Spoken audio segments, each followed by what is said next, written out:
السلام علیکم ورحمۃ اللہ وبرکاتہ۔ امید ہے آپ سب خیریت سے ہوں گے۔ امید ہے کہ آپ سب نے پچھلا شمارہ پڑھ لیا ہوگا اور یوٹیوب پر سن اور دیکھ بھی لیا ہوگا۔ جنہوں نے نہیں سنا وہ بچوں کے الفضل کے یوٹیوب چینل پر جائیں، جہاں آپ پچھلے شمارے دیکھ اور سن سکتے ہیں۔ اسی طرح اس چینل پر سب سیگمنٹس کی پلے لسٹ بھی ہیں، جہاں آپ اپنے پسند سے اپنا پسندیدہ سیگمنٹ سن بھی سکتے ہیں۔ جی بالکل، اور بچوں کے الفضل کی ویب سائٹ ہے www.alfazl.com/kids۔ بھائی جان، کیا آپ کو معلوم ہے کہ آج کا شمارہ کس موضوع پر ہے؟ جی بالکل، بچوں کے الفضل کا آج کا موضوع ہے تحریک وقف نو۔ آج اتوار 19 اپریل 2026 ہے۔ اور یہ الفضل کی جلد 4 ہے اور شمارہ نمبر ہے 8 یعنی 8۔ چلتے ہیں گھانا اکان نیرہ اور ان کی امی جان کے پاس، اور ان سے سنتے ہیں پہلا صفحہ۔ السلام علیکم امی جان، آپ کا کیا حال ہے؟ وعلیکم السلام ورحمۃ اللہ۔ پیارے بچوں، میں ٹھیک ہوں الحمدللہ۔ آپ ہمیں بچوں کے الفضل سے پہلا صفحہ سنا دیں گی؟ جی بالکل، میں سنا دیتی ہوں آپ کو۔ آج کے شمارے کا موضوع ہے تحریک وقف نو۔ تو چلیں دیکھتے ہیں کہ اس شمارے میں بچوں کے لیے کیا ہے۔ اس شمارے میں بچوں کے لیے ہے گلدستہ معلومات میں پڑھیں دلچسپ معلومات، دادی جان کا آنگن میں سنیں کہانی، اپنے ماحول کو صاف رکھیں، ذہنی آزمائش میں بوجھو تو جانیں، راستہ تلاش کریں اور اردو سوال۔ اس کے علاوہ نظم، لطائف، یاد کرنے کی باتیں اور بہت کچھ۔ جی بالکل، تو چلیں شروع کرتے ہیں۔ سب سے پہلے کیا آتا ہے؟ اللہ میاں کا خط آتا ہے اور قرآن کریم ہے، اور اعوذ باللہ اور بسم اللہ سے شروع کرتے ہیں۔ جی بالکل، تو چلیں شروع کرتے ہیں۔ اللہ میاں کا خط۔ تو اکان، آپ ہمیں اس کی تلاوت سنا دیں۔ اعوذ باللہ من الشیطان الرجیم، بسم اللہ الرحمن الرحیم۔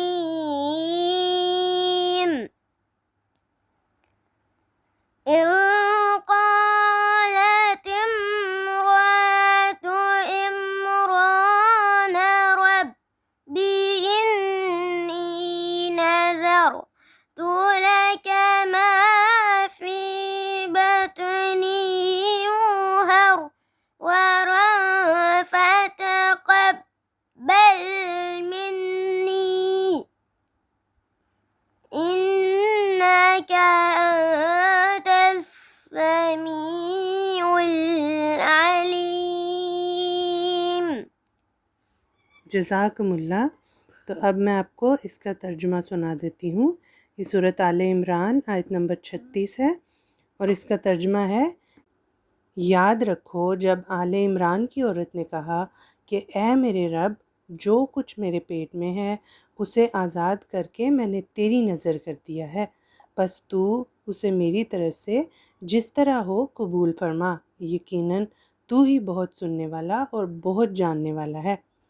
جی تو بچوں، جیسا کہ میں نے آپ کو بتایا تھا کہ آج کے شمارے کا موضوع ہے تحریک وقف نو۔ تو آپ کو پتہ ہے کہ وقف نو بچے کون ہوتے ہیں؟ جی، جو بڑے ہو کر دین کی خدمت کرتے ہیں۔ جی، یہ تحریک وقف نو حضرت خلیفۃ المسیح الرابع رحمہ اللہ تعالیٰ نے جاری فرمائی تھی، اور اس میں والدین اپنے بچوں کو پیدائش سے پہلے ہی وقف کر دیتے ہیں۔ تو اس آیت میں بھی اللہ تعالیٰ نے یہی بتایا ہے کہ حضرت مریم کی والدہ نے بھی ان کو پیدائش سے پہلے ہی وقف کر دیا تھا، اور دعا کی اس میں کہ اللہ میاں تو اسے میری طرف سے قبول فرمانا۔ ٹھیک ہے بچوں، سمجھ آ گئی ہے؟ جی جزاکم اللہ۔ اس کے بعد سیگمنٹ ہے ہمارے نبی، پیارے پیارے نبی صلی اللہ علیہ وسلم، اور ہمارے پیارے نبی کا نام ہے حضرت محمد مصطفیٰ صلی اللہ علیہ وسلم۔ جی بالکل، یعنی اس شمارے کی حدیث ہے۔ تو چلیں دیکھتے ہیں کہ اس بار کون سی حدیث ہے۔ خدمت دین کا ثواب۔ حضرت عمر بن عبسہ رضی اللہ تعالیٰ عنہ سے روایت ہے کہ رسول اللہ صلی اللہ علیہ وسلم نے فرمایا کہ من شابہ شیبتاً فی سبیل اللہ کانت لہو نوراً یوم القیامتی، یعنی جو شخص اللہ تعالیٰ کی راہ میں خدمت کرتے ہوئے بوڑھا ہو جائے گا اس کے لیے قیامت کے دن نور ہوگا۔ جی تو بچوں، اس حدیث سے بھی ہمیں خدمت دین کا ثواب کا پتہ چلتا ہے کہ حضور صلی اللہ علیہ وسلم نے فرمایا کہ جو شخص اللہ تعالیٰ کی راہ میں خدمت کرتے ہوئے بوڑھا ہو جائے گا، یعنی ساری زندگی دین کی خدمت کرے گا، تو اس کے لیے قیامت کے دن نور ہوگا۔ جی تو بچوں، سمجھ آ گئی ہے آپ کو؟ جی جزاکم اللہ۔ جزاکم اللہ۔ اس کے بعد اگلا سیگمنٹ ہے کلام امام علیہ الصلاۃ والسلام، اور ہمارے امام ہیں حضرت مرزا غلام احمد صاحب قادیانی علیہ الصلاۃ والسلام۔ آپ مسیح موعود بھی ہیں اور مہدی موعود بھی ہیں۔ جی بالکل، تو چلیں پھر ہم پڑھتے ہیں کلام امام علیہ الصلاۃ والسلام۔ اگر کوئی نجات اور حیات طیبہ کا طلبگار ہے تو اللہ کے لیے اپنی زندگی وقف کرے۔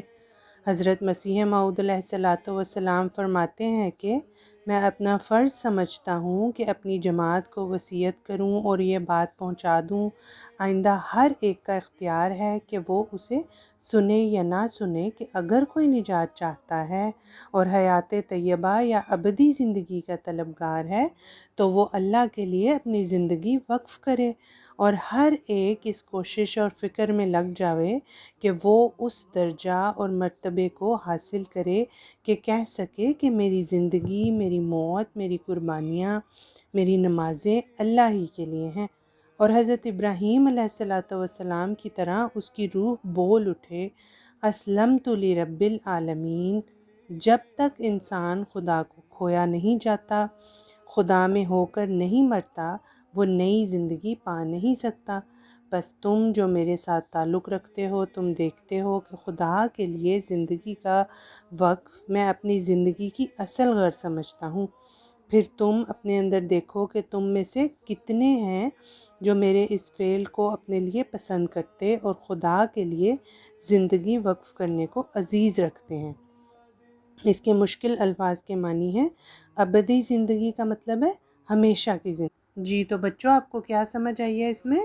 کہ ہمیں اپنی زندگی اللہ تعالیٰ کی خاطر وقف کرنی چاہیے۔ جی بالکل، اور اس میں حضور علیہ الصلاۃ والسلام نے ہمیں یہی بتایا کہ اگر ہم چاہتے ہیں کہ حیات طیبہ اور ابدی زندگی، ٹھیک ہے، یہ چاہتے ہیں کہ ہماری زندگی پاکیزہ ہو اور ہمیشہ کی زندگی ہمیں مل جائے، تو ہمیں اللہ تعالیٰ کے لیے اپنی زندگی وقف کرنی چاہیے۔ اگر ہمیں کوئی دین کی خدمت ملتی ہے، جماعتی خدمت ہمارے سپرد ہے، تو اسے اچھے سے سر انجام دینا چاہیے۔ ٹھیک ہے بچوں؟ ٹھیک ہے۔ اس کے بعد سیگمنٹ ہے پیارے حضور ید اللہ کی پیاری باتیں، اور ہمارے پیارے حضور کا نام ہے حضرت مرزا مسرور احمد صاحب ید اللہ تعالیٰ بنصر العزیز۔ جی بالکل، چلیں پھر پڑھتے ہیں پیارے حضور ایدہ اللہ کی پیاری باتیں۔ واقفین نو اور واقفات نو اسپیشل کیسے بن سکتے ہیں؟ حضرت خلیفۃ المسیح الخامس ایدہ اللہ تعالیٰ بنصرہ العزیز فرماتے ہیں کہ وقفے نو، جیسا کہ میں نے کہا، بڑے اسپیشل ہیں، لیکن اسپیشل ہونے کے لیے ان کو ثابت کرنا ہوگا۔ کیا ثابت کرنا ہوگا؟ کہ وہ خدا تعالیٰ سے تعلق میں دوسروں سے بڑے ہوئے ہیں، تب وہ اسپیشل کہلائیں گے۔ ان میں خوف خدا دوسروں سے زیادہ ہے، تب وہ اسپیشل کہلائیں گے۔ ان کی عبادتوں کے معیار دوسروں سے بہت بلند ہیں، تب وہ اسپیشل کہلائیں گے۔ وہ فرض نمازوں کے ساتھ نوافل بھی ادا کرنے والے ہیں، تب وہ اسپیشل کہلائیں گے۔ ان کے عمومی اخلاق کا معیار انتہائی اعلیٰ درجے کا ہے۔ یہ ایک نشانی ہے اسپیشل ہونے کی۔ ان کی بول چال، بات چیت میں دوسروں کے مقابلے میں بہت فرق ہے۔ واضح پتہ لگتا ہے کہ خالص تربیت یافتہ اور دین کو دنیا پر ہر حالت میں مقدم کرنے والا شخص ہے، تب اسپیشل ہوں گے۔ لڑکیاں ہیں تو ان کا لباس اور پردہ صحیح اسلامی تعلیم کا نمونہ ہے، جسے دوسرے لوگ بھی دیکھ کر رشک کرنے والے ہوں اور یہ کہنے والے ہوں کہ واقعی اس ماحول میں رہتے ہوئے بھی ان کے لباس اور پردہ ایک غیر معمولی نمونہ ہے تب اسپیشل ہوں گی۔ لڑکے ہیں تو ان کی نظریں حیا کی وجہ سے نیچے جھکی ہوئی ہوں، نہ کہ ادھر ادھر غلط کاموں کی طرف دیکھنے والی، تب اسپیشل ہوں گے۔ انٹرنیٹ اور دوسری چیزوں پر لغویات دیکھنے کی بجائے وہ وقت دین کا علم حاصل کرنے کے لیے صرف کرنے والے ہوں، تب اسپیشل ہوں گے۔ لڑکوں کے حلیے دوسروں سے انہیں ممتاز کرنے والے ہوں، یعنی ان میں فرق پتہ چلے، تو تب اسپیشل ہوں گے۔ وقفے نو لڑکے اور لڑکیاں روزانہ قرآن کریم کی تلاوت کرنے والے اور اس کے احکامات کی تلاش کر کے اس پر عمل کرنے والے ہوں گے تو پھر اسپیشل کہلا سکتے ہیں۔ ذیلی تنظیموں اور جماعتی پروگراموں میں دوسروں سے بڑھ کر اور باقاعدہ حصہ لینے والے ہیں تو پھر اسپیشل ہیں۔ والدین کے ساتھ حسن سلوک اور ان کے لیے دعاؤں میں اپنے دوسرے بہن بھائیوں سے بڑے ہوئے ہیں تو یہ ایک خصوصیت ہے۔ رشتوں کے وقت لڑکے بھی اور لڑکیاں بھی دنیا دیکھنے کی بجائے دین دیکھنے والے ہیں اور پھر وہ رشتے نبھانے والے بھی ہیں تو تب کہہ سکتے ہیں ہم خالصتاً دینی ہدایات پر عمل کرتے ہوئے اپنے رشتے نبھانے والے ہیں تو اسپیشل کہلائیں گے۔ ان میں برداشت کا مادہ دوسروں سے زیادہ ہے، لڑائی جھگڑا اور فتنہ و فساد کی صورت میں اس سے بچنے والے ہیں، بلکہ صلح کروانے والے ہیں تو اسپیشل ہیں۔ تبلیغ کے میدان میں سب سے آگے آ کر اس فریضے کو سر انجام دینے والے ہیں تب اسپیشل ہیں۔ خلافت کی اطاعت اور اس کے فیصلوں پر عمل میں صف اول میں ہیں تو اسپیشل ہیں۔ دوسروں سے زیادہ سخت جان اور قربانیاں کرنے والے ہیں تو بالکل اسپیشل ہیں۔ عاجزی اور بے نفسی میں سب سے بڑے ہوئے ہیں، تکبر سے نفرت اور اس کے خلاف جہاد کرنے والے ہیں تو بڑے اسپیشل ہیں۔ MTA پر میرے خطبے سننے والے اور میرے ہر پروگرام کو دیکھنے والے ہیں تاکہ ان کو رہنمائی ملتی رہے تو بڑے اسپیشل ہیں۔ اگر تو یہ باتیں اور تمام وہ باتیں جو اللہ تعالیٰ کو پسند ہیں یہ سب کرنے والے ہیں اور وہ تمام باتیں جو اللہ تعالیٰ کو ناپسند ہیں اور ان سے اس نے روکا ہے اس سے رکنے والے ہیں تو یقیناً اسپیشل بلکہ بہت اسپیشل ہیں، ورنہ آپ میں اور دوسروں میں کوئی فرق نہیں۔ جی تو بچوں آپ کو کیا سمجھ آئی؟ کہ ہم صرف اس وجہ سے اسپیشل نہیں ہوں گے کہ ہم وقف نو میں ہیں، بلکہ یہ ساری باتیں جو حضور نے فرمائی ہیں اگر یہ ہمارے اندر ہوں گی تو پھر ہم اسپیشل ہوں گے۔ جی بالکل، شاباش، آپ نے تو بڑا اچھا بتایا ہے، اور اللہ کرے کہ ہم سب ان باتوں پر عمل کرنے والے ہوں۔ آمین۔ اس کے بعد ایک بچوں کی نظم آتی ہے نا ماما؟ جی بالکل، اس کے بعد بچوں کی نظم کا سیگمنٹ ہے، تو چلیں دیکھتے ہیں کہ اس بار کون سی نظم آئی ہے۔ یہ نظم بخار دل سے لی گئی ہے۔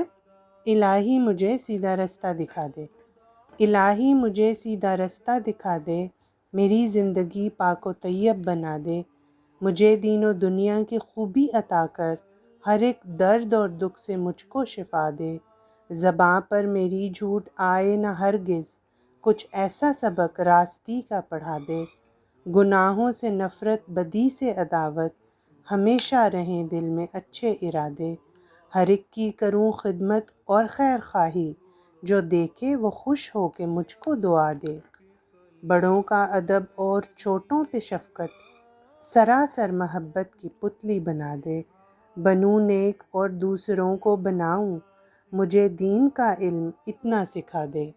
جی تو بچوں یہ نظم حضرت ڈاکٹر میر محمد اسماعیل صاحب کی ہے، اور یہ دعائیہ نظم بہت ہی پیاری نظم ہے۔ اس میں انہوں نے دعائیں بتائی ہیں ہمیں کہ ہم گناہوں سے ہمیں نفرت ہو اور ہر ایک کی میں خدمت کروں، بڑوں کا ادب اور چھوٹوں پہ شفقت۔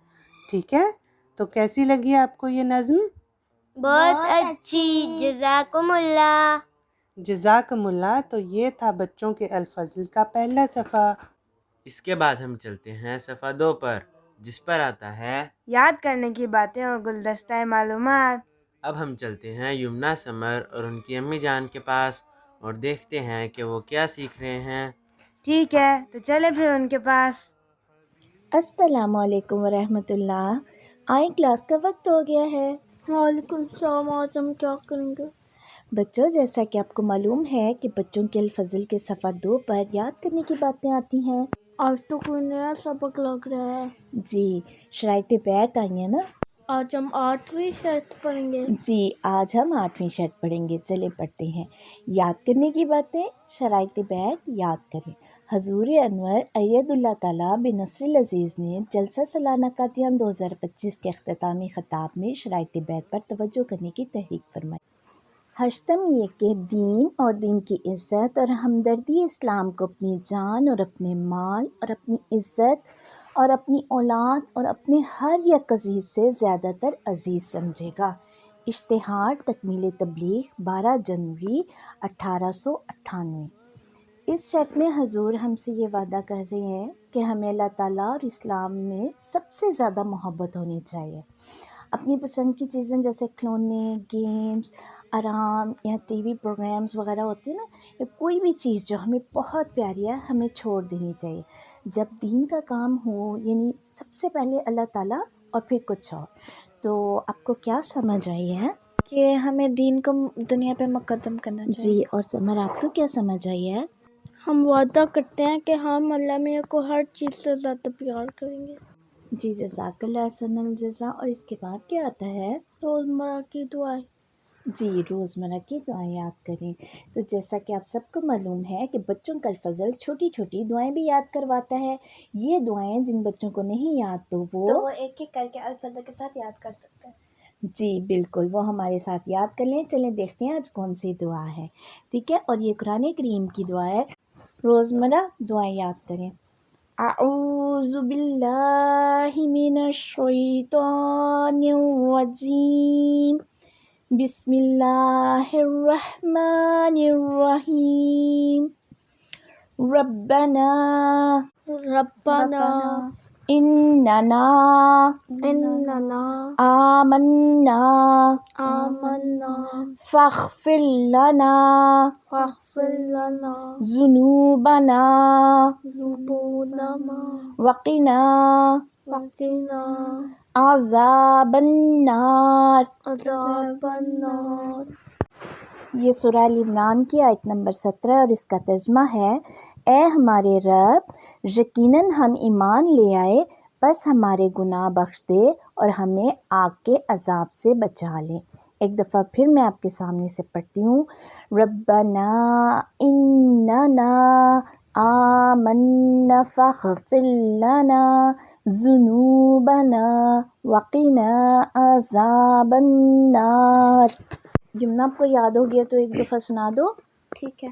اعوذ باللہ من الشیطان الرجیم بسم اللہ الرحمن الرحیم. ربنا اننا آمنا فاغفر لنا ذنوبنا وقنا عذاب النار. جزاک اللہ. اس میں اللہ تعالیٰ سے دعا کر رہے ہیں کہ اللہ میاں ہم ایمان لے آئے ہیں، ہمارے جو بھی گناہ ہیں، ہماری جو بھی غلطیاں ہیں وہ ہمیں معاف کر دے اور ہمیں آئندہ بھی گناہوں سے بچا لے اور آگ کے عذاب سے بھی بچا لے. ٹھیک ہے. اس کے بعد ایک چھوٹی سی حدیث آتی ہے نا. جی بالکل احادیث یاد کریں. یہاں بچوں کے یاد کرنے کے لیے چھوٹی سی حدیث ہوتی ہے اور 40 اطفال سے یہ سلسلہ جاری ہے. اس کتابچے میں حضرت میر محمد اسماعیل صاحب نے 40 احادیث جمع کی ہیں. چلیں پڑھتے ہیں. 40 اطفال 40 آسان حدیثیں. حدیث نمبر 15. اکرموا اولادکم، اور اس کا ترجمہ ہے اپنی اولاد کی عزت کرو. چلیے میرے پیچھے دہرائیں تاکہ آپ کو بھی یاد ہو جائے. اکرموا اولادکم، اپنی اولاد کی عزت کرو. ہمارے پیارے حضور حضرت محمد صلی اللہ علیہ وسلم اس حدیث میں فرماتے ہیں کہ بچوں کے ساتھ پیار سے بات کریں، ان کی عزت کریں، ان کی فیلنگز کا خیال رکھیں اور اپنی اولاد کو عزت دیں. کیا سمجھ آیا یمنا آپ کو؟ کہ اپنے اولاد کو عزت ہے.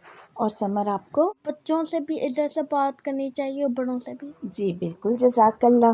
اس کے بعد سیگمنٹ آتا ہے حضرت مسیح موعود علیہ السلام کا اردو الہام یاد کریں. جی عربی الہام یاد کریں. حضرت مسیح موعود علیہ السلام 19 اپریل 1904 کو فرمایا ایک رویا کے بعد الہام ہوا من دخلہ کان آمنن. اس الہام کو سناتے وقت حضور علیہ السلام نے فرمایا کہ دیکھو اس مسجد پر بھی یہی الہام لکھا ہوا ہے جو 25 برس کے قریب ہیں، یعنی 25 ایئرز ہو گئے اس بات کو، جو اس میں داخل ہوگا وہ خطرات سے محفوظ ہو جائے گا۔ مسجد مبارک قادیان، اور یہ الہام ہے تذکرہ صفحہ 475 ایڈیشن 2023۔ اس الہام میں نا حضرت مسیح موعود علیہ السلام کو اللہ تعالیٰ ایک طرح کی خوشخبری دے رہا ہے کہ جو کوئی بھی اس میں داخل ہو جائے گا، ایک چیز تو ظاہری طور پہ نا مسجد مبارک کا دھیان میں یعنی داخل ہوگا تو وہ امن میں رہے گا۔ اس کے علاوہ یہ ہے کہ جیسے جو بھی حضور کی اطاعت میں شامل ہو جائے گا، آپ کی بیعت کر لے گا، آپ کی دعاؤں کا حصہ پائے گا، وہ سب امن میں آ جائیں گے، ٹھیک ہے۔ جو بھی ایسا کرے گا وہ امن میں ہوگا اور اس کو اللہ تعالیٰ مشکلات اور خطرات سے بچا لے گا۔ تو یہ ایک کا جو ہے مطلب ہے۔ اگر ہم حضور کی باتیں مانیں تو اللہ بھی ہمیں بچا لے گا جب مشکل ہوئے۔ جی بالکل، جزاک اللہ۔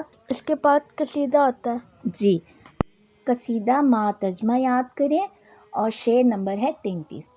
کانو برنات المسانی قبلہا قد احسروا فی شرہا قلعانی۔ اس کا ترجمہ ہے وہ اس سے پہلے 2 تارے کی سروں کی حرص میں قیدیوں کی طرح گرفتار تھے۔ تو آپ آؤ میرے ساتھ پڑھو سب۔ کانو برنات المسانی بیرالماتی کسانی قبلہا قبلہ قد احسروا قد اسریو احسروا اسریو فی فی شرہا شرہا قلعانی۔ قلعانی۔ شاباش۔ اس کا پتہ ہے مطلب کیا ہے کہ ایک انسٹرومنٹ ہوتا ہے نا، میوزیکل انسٹرومنٹ، وائلن، آپ کو پتہ ہے سمر وائلن کا ایک میوزیکل انسٹرومنٹ ہوتا ہے، ٹھیک ہے، اس میں نا تاریں لگی ہوتی ہیں، اسی طرح 2 تاروں والا بھی انسٹرومنٹ ہوتا تھا پہلے۔ تو اس میں حضرت مسیح موعود علیہ السلام بتا رہے ہیں کہ حضرت محمد صلی اللہ علیہ وسلم سے پہلے جو تھے وہ لوگ ان 2 تارے والے جو انسٹرومنٹس اور گانے اور ان چیزوں کی طرف ان کا دل بہت زیادہ ان کی حرص میں قید تھا۔ وہ چاہتے تھے کہ بس گانے سنیں اور انہی انسٹرومنٹس کو بجائیں، لیکن جب حضرت محمد صلی اللہ علیہ وسلم آ گئے تو ان کی محبت میں انہوں نے یہ ساری چیزیں چھوڑ دیں۔ تو یہ اس شعر کا مطلب ہے کہ وہ اس سے پہلے 2 تارے کی سروں کی حرص میں قیدیوں کی طرح گرفتار تھے، یعنی ان کو بس اسی جنون تھا گانوں کا اور ان چیزوں کا۔ اور وہی لوگ جو پہلے یہ کرتے تھے بعد میں دیکھو صحابہ کرام بنے، آزم کے اتنے عشق میں مبتلا ہو گئے کہ اپنی ساری چیزیں جو ہیں، ابھی ہم نے یہ پڑھی تھی نا کہ ہم نے دین کو دنیا پہ مقدم رکھنا ہے، یہ شرط بھی تھی۔ تو یہی حضرت محمد صلی اللہ علیہ وسلم کے جو ساتھی تھے انہوں نے سب کچھ چھوڑ کے پھر سب کچھ اللہ تعالیٰ کے لیے اپنی خواہشیں، اپنی جو بھی ان کو پہلے اچھا لگتا تھا اس کو چھوڑ دیا، تو پھر اللہ تعالیٰ نے بھی ان کی جو ہے محبت، اپنی محبت ان کے دلوں میں ڈال۔ جی، تو یہ تو تھیں آج کے شمارے سے یاد کرنے کی باتیں۔ امید ہے کہ بچے دعائیں اور قصیدہ اور سب کچھ یاد کر رہے ہوں گے، اور جن کو پہلے سے آتی ہیں یہ دعائیں یا قصیدہ وغیرہ تو وہ ترجمہ یاد کر رہے ہوں گے۔ جزاک اللہ، احسن الجزا۔ اس کے بعد آتا ہے کل دستہ معلومات۔ جی ہاں، آئیں دیکھتے ہیں بچوں کے الفضل آج کون کون سے خوشنما علمی پھولوں کا گلدستہ لایا ہے۔ سب سے پہلے حقائق آتی ہے۔ جی، اور حقائق کسے کہتے ہیں؟ کہانی کو۔ جی، حقائق مسیح الزمان، یعنی حضرت مسیح موعود علیہ السلام کی حقائق ہے نجات اور اعمال۔ حضرت اقدس مسیح موعود علیہ السلام فرماتے ہیں کہ نجات کے واسطے اعمال کی ضرورت ہے۔ صدق اور عاجزی کام آتی ہے، مگر یہ کسی کا اختیار نہیں ہے کہ کسی کو ہاتھ ڈال کر سیدھا کر دے۔ ہر ایک انسان کی نجات کے واسطے اس کے اپنے اعمال کا ہونا ضروری ہے۔ بوستان میں ایک حقائق لکھی ہے کہ ایک بادشاہ نے ایک اہل اللہ کو کہا کہ میرے لیے دعا کرو کہ میں اچھا ہو جاؤں۔ اس نے جواب دیا کہ میرے ایک کی دعا کا کیا کام کرے گی، جبکہ ہزاروں بے گناہ قیدی تیرے لیے بددعا کرتے ہیں۔ اس نے یہ سن کر تمام قیدیوں کو آزاد کر دیا۔ ملفوظات جلد پنجم صفحہ 141 ایڈیشن 2022۔ اس کے مشکل الفاظ کے معنی یہ ہے کہ اہل اللہ کا مطلب ہوتا ہے ولی اللہ، یعنی بزرگ، پاک یا نیک بندہ، زاہد لوگ جو ہوتے ہیں۔ یہ ہمیں تھوڑا سا سمجھا دو، اس میں کیا ہے؟ اس میں یہ ہے کہ ایک بادشاہ نے ایک بندے کے پاس گیا، اس نے کہا میرے لیے دعا نیک کرو، بزرگ کے پاس، جی، اور اس بزرگ نے کہا کہ اگر میں آپ کے لیے دعا کروں گا بھی تو اس کا کوئی فائدہ نہیں ہے، کیونکہ آپ کے پاس بہت سارے قیدی ہیں، وہ سارے مطلب آپ کو بدوائیں دیتے ہیں، تو میری دعا کیا ہی کر لے گی. اور پھر اس نے جا کے اپنے سارے قیدیوں کو آزاد کر دیا. جی بالکل، جزاک اللہ. یہی مطلب ہے کہ جو نجات ہے وہ انسان کو ایسے ہی نہیں مل سکتی، بلکہ اپنا عمل جو ہے وہ بھی بہت ضروری ہے. ہم حضور کو خط لکھتے ہیں دعا کے لیے، یا آپ نماز میں خود بھی دعا کرتے ہو، تو اللہ میاں کہتا ہے کہ اپنا عمل بھی اچھے کرو تو پھر وہ دعائیں جو ہیں وہ قبول ہو سکتی ہیں. حضور کی دعا ہمارے حق میں تو تبھی قبول ہوگی نا. تو اب خود جب تک کوئی انسان اپنے عمل کو چینج نہیں کرتا، خود اللہ تعالیٰ کی طرف تعلق نہیں بناتا ہے، تب تک ایسے کوئی پکڑ کے تو ہمیں ٹھیک نہیں کر سکتا کہ ہمیں نیک بنا دے. تو یہی مطلب تھا. جزاک اللہ حسن الجزا. اس کے بعد تو سور کے ساتھ سوال اور جواب ہے نا. جی، اس کے بعد آتے ہیں سوال و جواب.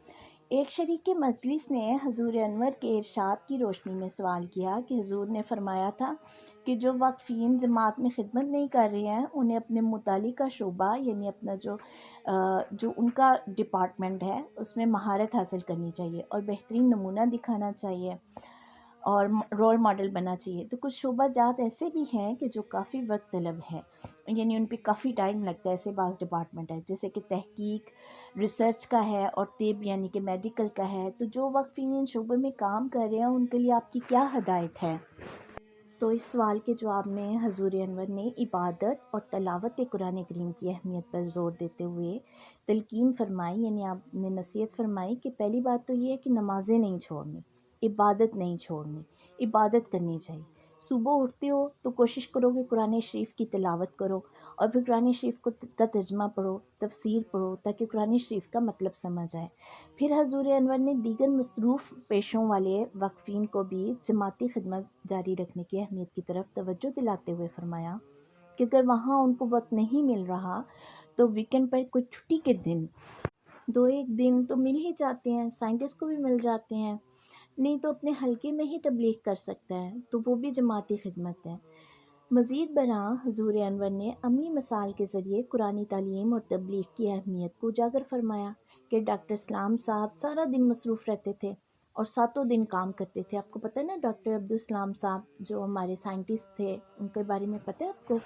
جی تو ان کے بارے میں حضور بتا رہے ہیں، وہ تو ڈاکٹر اسلام صاحب جو ہیں وہ سارا دن مصروف رہتے تھے اور 7 دن یعنی 7 days پر ویک کام کرتے تھے. تب بھی انہوں نے ہر ایک کو بتایا ہوا تھا کہ میں نے قرآن پڑھا اور قرآن میں سے یہ تفسیریں نکالی ہیں، میں احمدی ہوں اور اس طرح یہ تشریح و تفسیر ہے. تو انہوں نے اپنے ساتھیوں کو بھی قرآن کے نکات جو ہیں وہ بیان کر دیے. جواب کے آخر پہ حضور انور نے جماعتی خدمت کی وسعت کے حوالے سے اس امر پر زور دیا کہ جماعتی خدمت صرف یہی تو نہیں ہے کہ تم خدام الانبیاء کے جا کے کام کرو تو کرو. جماعتی خدمت یہ ہے کہ لوگوں کو تبلیغ کرو اور بتاؤ کہ اسلام کیا ہے، یہ بھی خدمت ہے. ہمارے حضور نے کیا فرمایا تھا کہ ہم جب ہمارے پاس ٹائم بھی کم ہوتا ہے، کام بھی بہت زیادہ ہوتا ہے، تو پھر ہم دین کی خدمت کیسے کر سکتے ہیں اور تبلیغ کیسے کر سکتے ہیں؟ نماز اور قرآن کریم کبھی بھی نہیں چھوڑنی، وہ لازمی ہے. جی حضور نے فرمایا تھا کہ نماز لازمی پڑھنی ہے، قرآن مجید اور عبادات کی طرف توجہ دینی ہے. جی جزاک اللہ. اس کے بعد اگلا سوال ہے کہ ایک شریک مجلس نے دریافت کیا کہ واقفین بچوں کو وفا کیسے سکھائیں، یعنی واقفین بچے جو ہیں ان میں لویلٹی کیسے ڈالیں. اس پر حضور انور نے عہد کی حقیقی روح اور اس کی پابندی کی اہمیت کو واضح کرتے ہوئے بیان فرمایا کہ ان کو بتاؤ کہ تم وقف نو ہو تو اپنا وقف نو کا عہد پورا کرو، نہیں تو چھوڑ دو. اگر وقف کیا ہے تو وفا کے ساتھ کرو، نہیں تو دو عملی ہے، پھر تو منافقت ہوگی، وفا تو نہ ہوئی. وفا یہی ہے کہ ہم نے عہد کیا ہے کہ ہم دین کو دنیا پر مقدم رکھیں گے، تو وقف نو سب سے زیادہ اپنے آپ کو اس عہد کا پابند کریں کہ ہم نے دوسروں سے زیادہ دین کو دنیا پر مقدم رکھنا ہے. تبھی ہم قربانی کر سکتے ہیں اور وفا کے ساتھ یہ کام کریں گے تو پھر اللہ تعالیٰ بھی اس سے راضی ہوگا اور ایک بندے کے اپنے اعلیٰ اخلاق کا بھی پتہ لگتا ہے. بعد ازاں حضور انور نے وعدہ پورا کرنے کی دنیاوی مثال دے کر بات کو مزید واضح فرمایا کہ ایک عام آدمی دنیا میں بھی دیکھ لو کہ اگر کوئی وعدہ کرتا ہے تو اس کو پورا کرتا ہے، اگر وعدہ پورا نہ کرے تو لوگ اس کے خلاف ہوتے ہیں. عدالت میں مقدمہ چلا جائے تو عدالت کہتی ہے کہ تم نے وعدہ کیا تھا اور وعدہ اگر تحریر میں لکھا ہو تو اور بھی زیادہ پکا ہو جاتا ہے۔ آخر میں حضور انور نے وقف نو کے عہد کی سنجیدگی اور اللہ تعالیٰ کے حضور جواب دہی کی جانب توجہ دلاتے ہوئے فرمایا کہ ان کو یہ بتاؤ کہ یہاں تو انہوں نے بانڈ بھی لکھ کے دیا ہوا ہے، پہلے والدین نے لکھا، پھر بچوں نے 15 سال کی عمر میں بانڈ لکھا اور پھر 21 سال کی عمر میں بانڈ لکھا، تو پھر بھی وفا نہ کریں گے تو پھر عہد خلافی کریں گے، پھر کورٹ کو تو سزا دیتا ہے، ہم سزا تو نہیں دیتے لیکن اللہ تعالیٰ ضرور پوچھے گا۔ الفضل انٹرنیشنل 26 فروری 2026۔ سمر، اس میں آپ کو کیا سمجھ آئی ہے وقف نو کے بارے میں؟ تو ہم وقفے نو ہیں انہیں اپنا پرامس پورا کرنا ہے۔ جی بالکل، آپ نے اپنا عہد اور جو لویلٹی ہے جماعت کے ساتھ وہ آپ نے دکھانی ہے، ٹھیک ہے، وہ اپنے وعدے کو پورا کرنا ہے۔ جزاک اللہ۔ تو یہ تو تھیں آج کے شمارے کی یاد کرنے کی باتیں اور گلدستہ معلومات۔ جزاک اللہ۔ جزاکم اللہ، آپ نے ہمیں اتنی معلومات فراہم کی۔ اس کے بعد ہم چلتے ہیں صفحہ 3 پر، جہاں دادی جان ہمیں کہانی سنا رہی ہیں۔ جی ہاں، یہ میرا پسندیدہ سیگمنٹ ہے۔ جی بالکل، آج کس کے پاس چل رہے ہیں؟ چلتے ہیں کینیڈا، ہبا، دانیہ اپی اور ان کی امی جان کے پاس۔ ٹھیک ہے، تو چلیں پھر ان کے پاس۔ السلام علیکم ورحمۃ اللہ وبرکاتہ امی جان۔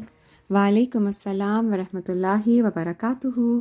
امی جان، آج بچوں کے الفاظوں میں کون سی کہانی آئی ہے؟ جی ہاں، آئے ہم پڑھتے ہیں۔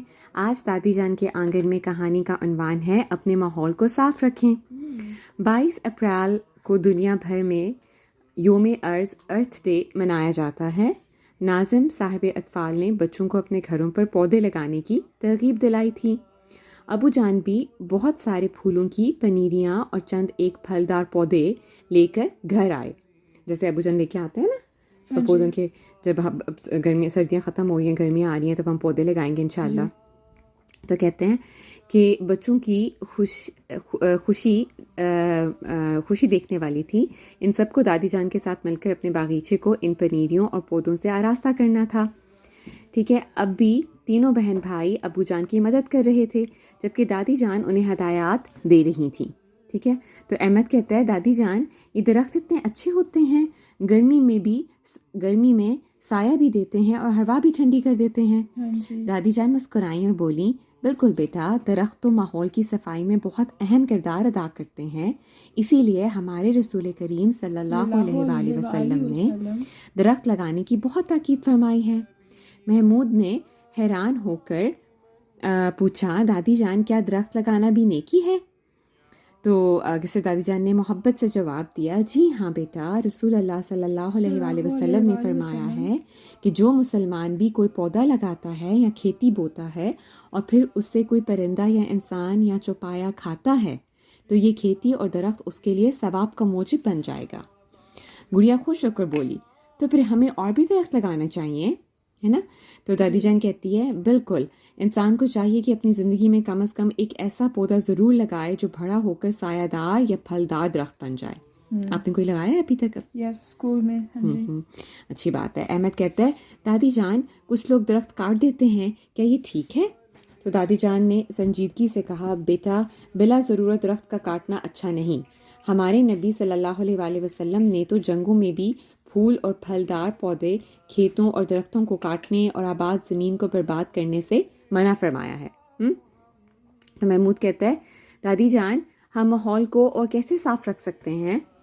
تو دادی جان کہتی ہیں کہ ہمیں گاڑیوں کا استعمال کم کرنا چاہیے، اگر ممکن ہو تو سائیکل چلائیں، پیدل چلیں یا کار پولنگ کریں تاکہ دھواں کم ہو اور ہوا صاف رہے۔ تو گڑیا کہتی ہے اور بجلی کیسے صاف طریقے سے بن سکتی ہے؟ دادی جان کہتی ہیں آج کل سورج کی روشنی سے بجلی بنانے کے لیے سولر پینلز استعمال ہوتے ہیں، یہ ماحول کے لیے بہت فائدہ مند ہیں کیونکہ اس سے آلودگی نہیں پھیلتی۔ ٹھیک ہے، آلودگی کا ہوتا ہے پولیوشن نہیں پھیلتی نا۔ تو کہتے ہیں احمد کہتا ہے دادی جان لوگ گلی میں کچرا کیوں پھینک دیتے ہیں؟ تو دادی جان کہتی ہیں بیٹے یہ بہت غلط بات ہے، ہمارے نبی صلی اللہ علیہ وآلہ وسلم نے صفائی کی بہت تاکید فرمائی ہے اور فرمایا ہے کہ صفائی نصف ایمان ہے۔ ٹھیک ہے، تو محمود کہتا ہے تو ہمیں اپنے گھر، گلی، محلے کو بھی صاف رکھنا چاہیے۔ تو دادی جان کہتی ہیں بالکل، رسول کریم صلی اللہ علیہ وآلہ وسلم نے ہمیں ایسے تمام کاموں سے منع فرمایا جن سے زمینی، فضائی اور آبی آلودگی پھیلے. ٹھیک ہے، زمینی ہوتا ہے ارتھ کی، فضائی ہوتا ہے لائک کیا کہتے ہیں اس کو، اسکائی، یا اور آبی ہوتا ہے پانی. ٹھیک ہے، تو آلودگی پھیلے جیسے کہ گھروں کے آگے اور گلی کوچوں میں کوڑا کرکٹ پھینکنا. ٹھیک ہے، اسی لیے جب آپ جیسے واک کر رہے ہوتے ہیں، آپ اسکول جاتے ہیں واک کر کے، تو آپ کو راستے میں گلی میں کوئی بھی آپ کو گاربیج نظر آتا ہے تو آپ کو چاہیے کہ آپ اس کو اٹھا لیں. ٹھیک ہے، اپنے اس کو سراؤنڈنگ کو بھی صاف رکھنا چاہیے. حدیث میں آتا ہے کہ آن صلی اللہ علیہ وآلہ وسلم خاص طور پر سڑکوں کی صفائی کے بارے میں فرماتے ہیں کہ اگر سڑک پر جھاڑیاں یا پتھر اور کوئی گندی چیز ہو تو اسے ہٹا دیا کرو.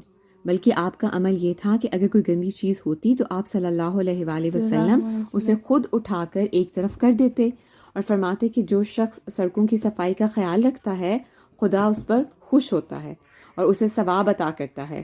اسی طرح آپ صلی اللہ علیہ وآلہ وسلم فرماتے تھے کہ راستے کو روکنا نہیں چاہیے، راستوں پر بیٹھنا یا اس میں ایسی چیز ڈال دینا کہ مسافروں کو تکلیف ہو، یا راستہ میں قضائے حاجت وغیرہ کرنا. ٹھیک ہے، جیسے کچھ لوگ مطلب یہاں پہ تو ایسا نہیں ہوتا، لیکن بعض اوقات واش روم وغیرہ اگر کسی کو آیا تو وہ کہیں کہ راستے میں ایسے نہیں کرنا چاہیے، آپ کو ان کو راستوں کو صاف رکھنا چاہیے. یہ خدا تعالیٰ کو ناپسند ہے کہ آپ راستوں کو گندا کریں نا. اسی دوران احمد نے پوچھا، دادی جان کیا حضور انور ایدہ اللہ تعالیٰ بن نصر العزیز اللہ تعالیٰ نے نصر العزیز نے ماحولیاتی آلودگی سے بچنے کے لیے کوئی نصائح فرمائی ہیں؟ ٹھیک ہے، کہ جو پولیوشن ہوتی ہے اسے بچنے کے لیے کوئی نصائح فرمائی ہے انوائرمنٹل پولیوشن کو سے بچنے کے لیے؟ تو دادی جان کہتی ہیں جی ہاں بیٹا، ذرا بھاگ کر اندر سے میرا ٹیبلٹ لا کر دیں. مجھے زبانی تو نہیں یاد مگر میں نے پڑھا ضرور تھا. تو گڑیا جلدی سے اندر سے ٹیبلٹ لے آتی ہے اور دادی جان اس میں چند لمحے سرچ کرتی ہیں اور پھر کہتی ہیں مل گیا اقتباس. میں آپ کو پڑھ کر سنا دیتی ہوں کہ پیارے حضور انور ایدہ اللہ تعالیٰ بن نصر العزیز نے اس حوالے سے کیا فرماتے ہیں. حضور انور نے خطبہ جمعہ فرمودہ 23 اپریل 2004 میں فرمایا تھا کہ بدقسمتی سے مسلمانوں میں جس شدت سے صفائی کا احساس ہونا چاہیے وہ نہیں ہے، اور اسی طرح اپنے اپنے ماحول میں احمدیوں میں بھی جو صفائی کے اعلیٰ معیار ہونے چاہیے وہ مجموعی طور پر نہیں ہے. ٹھیک ہے، بجائے ماحول پر اپنا اثر ڈالنے کے ماحول کے زیر اثر آ جاتے ہیں. پاکستان اور تیسری دنیا کے ممالک میں اکثر جہاں گھر کا کوڑا کرکٹ اٹھانے کا کوئی باقاعدہ انتظام نہیں ہے، گھر سے باہر گند پھینک دیتے ہیں. حالانکہ ماحول کو صاف رکھنا بھی اتنا ہی ضروری ہے جتنا اپنے گھر کو صاف رکھنا، ورنہ تو پھر اس گند کو باہر پھینک کر ماحول کو گندا کر رہے ہوں گے اور ماحول میں بیماریاں پیدا کرنے کا باعث بن رہے ہوں گے. اس لیے احمدیوں کو خاص طور پر اس طرف توجہ دینی چاہیے، کوئی ایسا انتظام کرنا چاہیے کہ گھروں کے باہر گند نظر نہ آئے. ٹھیک ہے، ربوہ میں جہاں تقریباً 89% احمدی آبادی ہے، ایک صاف ستھرا ماحول نظر آنا چاہیے. حضرت خلیفۃ المسیح ثالث رحمہ اللہ نے فرمایا تھا کہ دلہن کی طرح سجا کے رکھو. ٹھیک ہے، تو یہ سجاوٹ اب مستقل رہنی چاہیے. مشاورت کے دنوں میں ربوہ کی بعض سڑکوں کو سجایا گیا تھا. تازین ربوہ والوں نے اس کی تصویریں بھیجی ہیں، بہت خوبصورت سجایا گیا، لیکن ربوہ کا اب ہر چوک اس طرح سجنا چاہیے. اسی طرح قادیان میں بھی احمدی گھروں کے اندر اور باہر صفائی کا خاص خیال رکھیں. یہاں یورپ میں بھی ہم نے دیکھا ہے کہ جن گھروں میں بھی میں گیا ہوں پہلے کبھی یا اب کہ جو بھی چھوٹے چھوٹے آگے پیچھے صحن ہوتے ہیں ان کی کیاریوں میں یا گھاس ہوتا ہے یا گند پڑا ہوتا ہے. کوئی توجہ یہاں بھی اکثر گھروں میں نہیں ہو رہی. چھوٹے چھوٹے صحن ہیں، کیاریاں ہیں، چھوٹے سے گھاس کے لان ہیں. اگر ذرا سی محنت کریں اور ہفتے میں ایک دن بھی دیں تو اپنے گھروں کے ماحول کو خوبصورت کر سکتے ہیں، ہے نا. جیسے آپ کے ابا کتنا خیال رکھتے ہیں نا اپنے لان کو پیچھے سے سارا صاف ستھرا رکھنا، سب کچھ خیال رکھنا، ہے نا. تو جس سے ہمسایوں کے ماحول پہ بھی خوشگوار اثر ہوگا اور آپ کے ماحول میں بھی خوشگوار اثر ہوگا، اور پھر آپ کو لوگ کہیں گے کہ ہاں یہ لوگ ذرا منفرد طبیعت کے لوگ ہیں. عام جو ایشینز ہیں کے خلاف خیال اور تصور گندگی کا پایا جاتا ہے وہ دور ہوگا. مقامی لوگوں میں کچھ نہ کچھ پھر بھی شوق ہے، وہ اپنے پودوں کی طرف توجہ دیتے ہیں، جبکہ ہمارے گھروں کا ماحول ان لوگوں سے زیادہ صاف ستھرا اور خوشگوار نظر آنا چاہیے. ٹھیک ہے، اور یہاں تو موسم بھی ایسا ہے کہ ذرا سی محنت سے کافی خوبصورتی پیدا کی جا سکتی ہے نا. تو ہمیں پھر اپنے آپ کو اپنے گھر کا بھی خیال رکھنا چاہیے. اپنے کمرے کو صاف رکھو، اپنے گھر کو صاف رکھو. مسجد میں جاتے ہیں وہاں صفائی کا خیال رکھیں، ہے نا. اپنے گھر سے باہر نکلتے ہیں، یعنی صفائی کا ہمیں ہر طرف ہر وقت خیال ہونا چاہیے، ٹھیک ہے. تو گڑیا کہتی ہے تو ہم بھی خلیفہ وقت کی باتیں مانیں گے. احمد کہتا ہے اور ہم اپنے دوستوں کو بھی بتائیں گے کہ زمین اور ماحول کی حفاظت کرنی چاہیے، ہے نا. تو آپ لوگوں کو تو ہم احمدی ہونے کے لحاظ سے ہمیں خیال رکھنا چاہیے، جیسے حضور انور تعالیٰ بن نصر العزیز نے کہا ہے کہ ہمیں اپنے ایکٹس کے ساتھ یہ شو کرنا چاہیے کہ ہم منفرد ہیں، ہم ڈفرینٹ ہیں، ہے نا. ہمیں صاف ستھرا جو ہے وہ رکھنا چاہیے اپنے آپ کو. تو کہتے ہیں کہ دادی جان کہتی ہیں بالکل تم بچوں کو چاہیے کہ اپنے ارد گرد کے لوگوں کو، خصوصاً بچوں میں، زمین اور قدرتی ماحول کی محبت پیدا کرو، ٹھیک ہے، تاکہ سب مل کر اس خوبصورت زمین کی حفاظت کریں. گڑیا کہتی ہے چلیں ہم سب مل کر ایک نیا پودا لگاتے ہیں. احمد اور محمود بھی خوشی سے کہتے ہیں کہ جی دادی جان ہم درخت بھی لگائیں گے اور اپنے ماحول کو صاف بھی رکھیں گے. تو دادی جان کہتی ہیں اللہ تم سب کو زمین کی حفاظت کرنے والا بنائے اور تمہیں نیک کام کرنے کی توفیق دے، آمین. تو یہ کہانی ہمیں لکھ کے بھیجی درست زمین احمد نے جرمنی سے، ٹھیک ہے. تو یہ تو تھی آج کی کہانی. تو آپ کو کیسی لگی یہ کہانی؟ مجھے بہت اچھی لگی because I got to learn a lot of stuff. تو کیا آپ نے کیا بیسیکلی سیکھا کہ آپ کو environment کا خیال رکھنا چاہیے and yeah. ٹھیک ہے، جزاک اللہ و احسن الجزا. تو یہ تو تھی آج کی دادی جان کے آنگن میں سے کہانی. جزاکم اللہ و احسن الجزا. مجھے تو آج کی کہانی بہت مزے کی لگی. جی بالکل، مجھے بھی. اب ہم چلتے ہیں صفحہ 4 پر، جس پر آتا ہے ذہنی آزمائش اور لطائف کا سیگمنٹ. اس کے لیے ہم چلتے ہیں UK محمد شیراز اور ان کی امی جان کے پاس. چلتے ہیں ان کے پاس. السلام علیکم ورحمۃ اللہ وبرکاتہ. وعلیکم السلام ورحمۃ اللہ وبرکاتہ. آئیں اب ہم ذہنی آزمائش کا سیگمنٹ پڑھتے ہیں. ذہنی آزمائش میں سب سے پہلے کیا آتا ہے ماہرہ؟ اردو سوال. جی، سب سے پہلے آتا ہے اردو سوال. بچوں، میں گڈو پھر سے حاضر ہوں ایک اور دلچسپ کھیل کے ساتھ.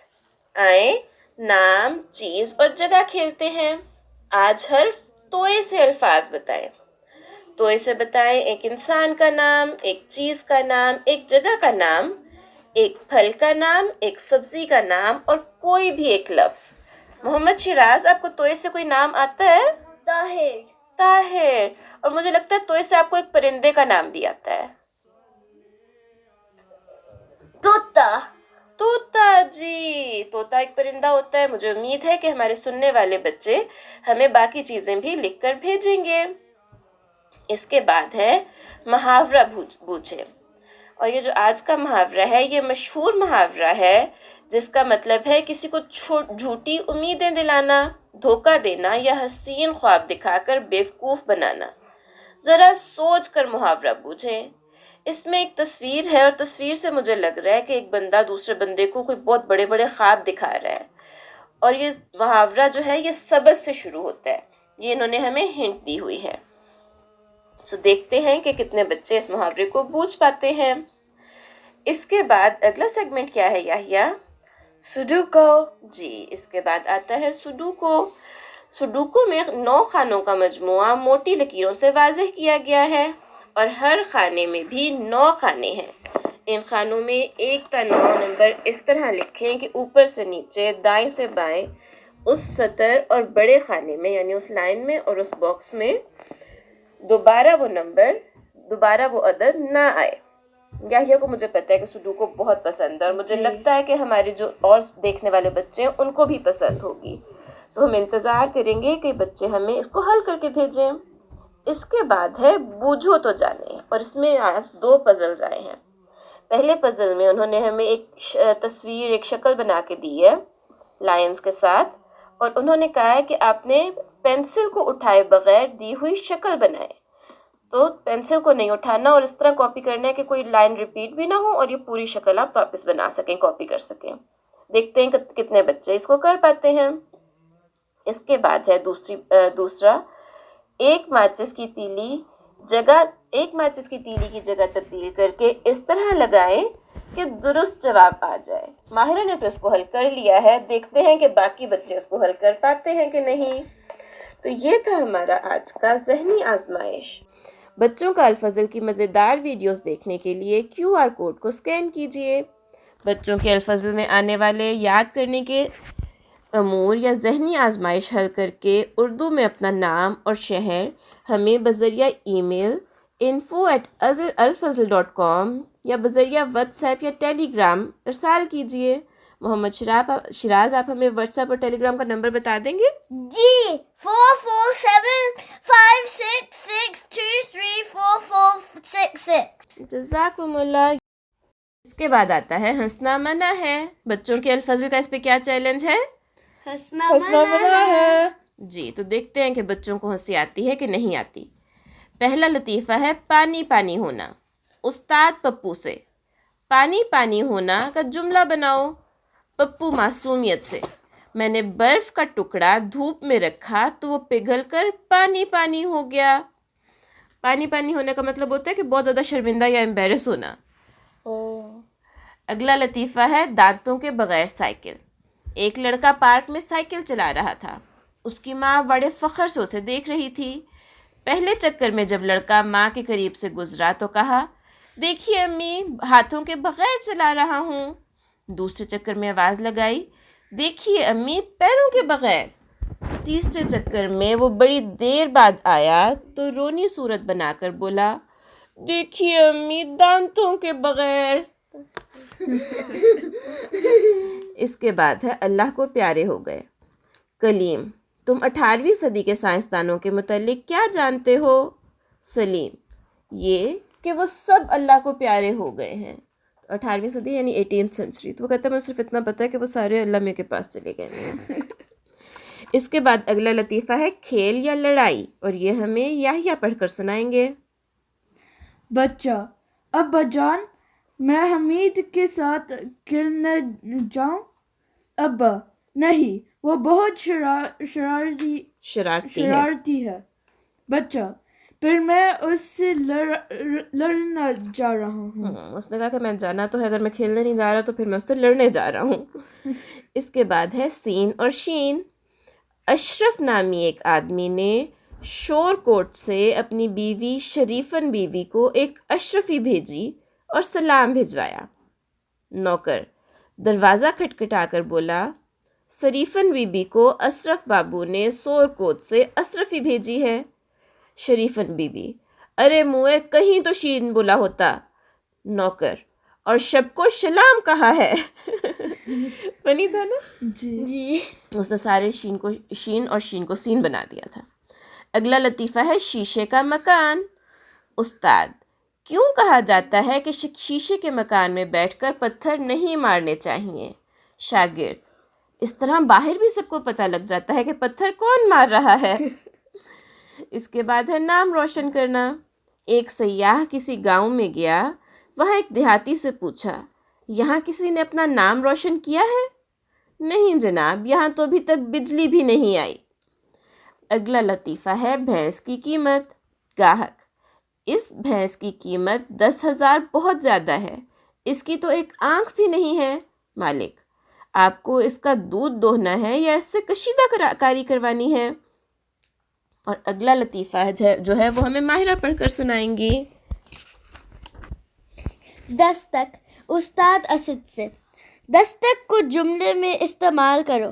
اسد، جناب، مجھے دستک گنتی آتی ہے۔ دستک نوک کرنے کو کہتے ہیں نا، اور وہ گنتی دستک سنا رہا تھا۔ اگلا لطیفہ ہے تنکے کی جمع۔ ماسٹر، بتاؤ حسن، تنکے کی جمع کیا ہے؟ حسن، گھونسلہ۔ اور آخری لطیفہ ہے پہلا لفظ ریاض فیاض سے۔ مجھے بس اس جواب کا شروع بتا دو، باقی میں خود لکھ لوں گا۔ فیاض نے ادھر ادھر دھیان سے دیکھا اور پھر دھیرے سے بولا، the، یعنی آنسر the سے سٹارٹ ہوتا ہے۔ یہ تھے ہمارے آج کے لطائف، یہ تھا ہمارا آج کے بچوں کا الفضل کا صفحہ 4۔ السلام علیکم ورحمۃ اللہ وبرکاتہ۔ جزاکم اللہ، آپ نے ہمیں خوب ہنسایا، جی مجھے بھی بہت ہنسی آئی۔ اور ذہنی آزمائش میں کچھ سوال تو مجھے آسان لگے اور کچھ مشکل۔ چلیں اگلے شمارے میں دیکھیں گے کہ بچوں کے الفضل کے قارئین بچے کیا جواب دیتے ہیں۔ جی، ہمیں ان جوابات کا انتظار رہے گا۔ تو یہ تھا اس بار کا بچوں کا الفضل، جس کا موضوع تھا تحریک وقف نو۔ امید ہے کہ ہمارے بچوں کو آج کا شمارہ پسند آیا ہوگا۔ اگلی بار پھر حاضر ہوں گے ایک نئے عنوان اور ایک نئے شمارے کے ساتھ۔ ہمیں بھی دعا میں یاد رکھیں، الفضل کی ٹیم کو بھی دعا میں یاد رکھیں، بچوں کے الفضل کو بھی دعا میں یاد رکھیں۔ تو اب ہم سب بچوں کو کہتے ہیں اللہ حافظ۔ جی اللہ حافظ اور السلام علیکم ورحمۃ اللہ وبرکاتہ۔ الہی مجھے سیدھا رستہ دکھا دے، میری زندگی پاک و طیب بنا دے۔ الہی مجھے سیدھا رستہ دکھا دے، میری زندگی پاک و طیب بنا دے۔ مجھے دین و دنیا کی خوبی عطا کر، ہر ایک درد اور دکھ سے مجھ کو شفا دے۔ زباں پر میری جھوٹ آئے نہ ہرگز، کچھ ایسا سبق راستی کا پڑھا دے۔ گناہوں سے نفرت، بدی سے عداوت، ہمیشہ رہے دل میں اچھے ارادے۔ ہر ایک کی کروں خدمت اور خیر خواہی، جو دیکھے وہ خوش ہو کے مجھ کو دعا دے۔ بڑوں کا ادب اور چھوٹوں پہ شفقت، سراسر محبت کی پتلی بنا دے۔ بنوں نیک اور دوسروں کو بناؤں، مجھے دین کا علم اتنا سکھا دے۔ الہی مجھے سیدھا رستہ دکھا دے، میری زندگی پاک و طیب بنا